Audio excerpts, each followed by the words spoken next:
அதுதான் என்னோட நெக்ஸ்ட் கொஸ்டினா இருந்தது. இப்படி இருக்கிறப்போ நான் என்னோட சிந்தனை வேற மாதிரி இருந்துச்சு. பட் தமிழ்நாட்டுல உங்களுக்கு பாத்தீங்கன்னா ஏதோ ஒரு ஜப்பானுக்கு ஈக்குவலா நமக்கு பாத்தீங்கன்னா குழந்தை அவங்களோட நம்ம கம்மியா பிறந்திருக்கோம். இந்தியாலேயே அதிகமான அந்த குழந்தை பக்கத்து ரொம்ப கம்மியா இருக்கக்கூடிய மாநிலங்கள்ல நம்ம வந்து இருக்கோம், ரொம்ப டாப்ல இருக்கோம். ஏன் இந்த மைண்ட் செட் வந்துச்சு? இத்தனைக்கும் நம்ம படிச்சவங்க, குழந்தை, குடும்பம் எல்லாம் விரும்புற ஆட்கள் நம்ம எப்படி கல்ச்சுரலா இவ்வளவு என்ரிச்டா இருந்து இந்த இடத்துக்கு இல்லைங்க, தவறான சிந்தனை தாங்க. எது தவறான? அது கவர்மெண்டோடைய சில பிளான்ஸ்ங்க. தொடர்ச்சியா வந்துட்டு குழந்தை பெத்துக்காதன்னு தொடர்ச்சியா திணிச்சுக்கிட்டே இருந்தா மக்கள் மத்தியில வந்து அதிகமா குழந்தை பெத்துக்கிட்டா உங்களுக்கு செலவாகும், அதுவாகும், இதுவாகும், உங்களுக்கு எப்படி படிக்க வைப்பீங்க, என்ன செய்வீங்க, ஒரு பதற்றத்தை உருவாக்கி தேவையில்லை குழந்தை பெத்துக்கிறது, குழந்தை வளர்க்கறது ரொம்ப கஷ்டம் போல, அதை நம்ம செய்ய நம்ம கொஞ்சம் சிக்கலாகும் போல அப்படி இப்படின்னு ஒரு தவறான உளவியல். இன்னொன்னுங்க, இந்த குழந்தை பெத்துக்கிறத ஓவரா வந்து பயப்படுத்திட்டாங்க பெண்கள் எல்லாம். இந்த சென்ஸ் அந்த வலி அந்த பெண்கள்லாம் இந்த சினிமா காட்சிகள் எல்லாம் பாருங்க, ஒரு பிரசவ வலிங்கிறது சாதாரண வலி இல்லை, அது தெரியும். பட் ஆனா அது வந்து நார்மலைஸ்டா இருந்த ஒரு விஷயம் தானே. எல்லா சமூகத்திலயும் பெண்கள் குழந்தை பெற்றுக்கிட்டு தான் இருக்கிறாங்க, அவங்களுக்கு அந்த நேரத்துல வலிக்கும், அதுக்கப்புறம் சரியாகும், இதுதான் ப்ராசஸ். பட் ஆனா அதை வந்து அளவுக்கு அதிகமா அந்த வலியை பத்தி பேசி எதுக்குன்னா ஆண்கள் உணர்ந்துக்கணும் அப்படின்னு சொல்றதுக்குன்னு சொன்னீங்க. கடைசியில அந்த வலியை பத்தி பேசி பெண்களுக்கு இயற்கையாக இருக்கக்கூடிய டாலரன்ஸே அவங்களுக்கு பயமாயிருச்சு. ஆக்சுவலா ஆண்களோட பெண்களுக்கு வந்து பெயின் டாலரன்ஸ் அதிகம், அது நிறைய பேருக்கு தெரியுது இல்ல. உண்மையிலே சயின்டிபிக்கலா ப்ரூவ் ஆனது, ஆண்களை விட பெயின் டாலரன்ஸ் வந்து பெண்களுக்கு அதிகம். ஏன்னா இயற்கையாவே அவங்க அவ்வாறு உருவாக்கப்பட்டிருக்கிறார்கள். குழந்தை பிறக்கும்போது அந்த வலியை தாங்குற அளவுக்கு அவங்களுடைய நர்வல் சிஸ்டம்லாம் அது ப்ரிப்பேர்டு தான்.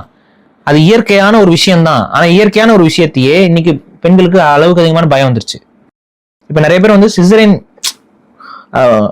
அதாவது ஏதாவது ஒரு காம்ப்ளெக்ஸ் இருக்கு குழந்தை பிறக்கிறதுல, நார்மல் பர்த்ல வந்து ப்ராப்ளம் இருக்கு, சிசரின் போறதுங்கிறது வேற. எடுத்தோடனே சிசரின் பண்ணிடுங்க கேக்குறாங்க பெண்கள். அந்த இடத்துக்கு வந்துருச்சு, அந்த வலிலாம் என்னால தாங்க முடியாது, பெயினே இல்லாம இருக்குன்னா அனஸ்தீசியா போட்டு டக்குன்னு எடுத்துருங்க, இந்த இடத்துக்கு வந்துட்டாங்க பெண்கள்.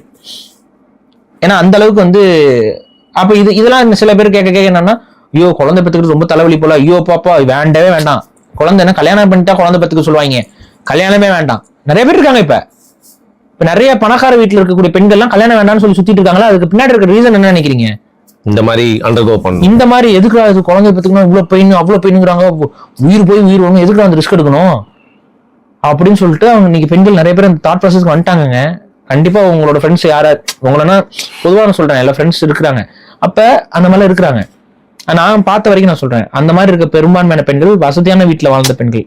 அதுக்கு ரீசன் என்னன்னா, அவங்களுக்கு தான் சின்ன வயசுல இருந்து ரொம்ப பேம்பர் பண்ணி அவங்களுக்கு வந்து எந்த ஒரு வழியும் இல்லாம எந்த ஒரு கஷ்டத்தையும் அவங்க அனுபவிச்சு அவங்க தேவையெல்லாம் பூர்த்தி பண்ணியே வளர்த்துட்டு வரும்போது அந்த பெண்களுக்கு வந்து ஒரு குழந்தை பெத்து கொடுத்து அதுக்கு அப்படிங்கும் போது ஒரு பயம் வந்துருது அவங்களுக்கு. புரியுதுங்களா? கொஞ்சம் கஷ்டம், நார்மலான மிடில் கிளாஸ் ஃபேமிலியில இருக்க பெண்களுக்கு இது பெரிய ப்ராப்ளமா தெரியல. அது இயற்கை தானே, இயல்பு தானே, எப்படி இருந்தாலும் கல்யாணம் பண்ணி தானே ஆகணும், எப்படி இருந்தாலும் லைஃப் ஒரு பார்ட்னர் நமக்கு வேணும் தானே அப்படின்னு ஒரு மைண்ட்ல வராங்க. கொஞ்சம் எல்லாமே இருக்கு, பணமும் இருக்கு, எல்லாமே இருக்கு, நான் ஏன் கல்யாணம் பண்ணிக்கணும் அப்படிங்கிற மென்டலுக்கு வந்தவங்க அப்படியே அந்த குழந்தை பெற்றுக்கிறது ஒரு டபுவா மண்டையில ஏத்திக்கிட்டு அந்த பயத்தை வேண்டாம் அப்படிலாம் நிறைய பேர் இருக்காங்க.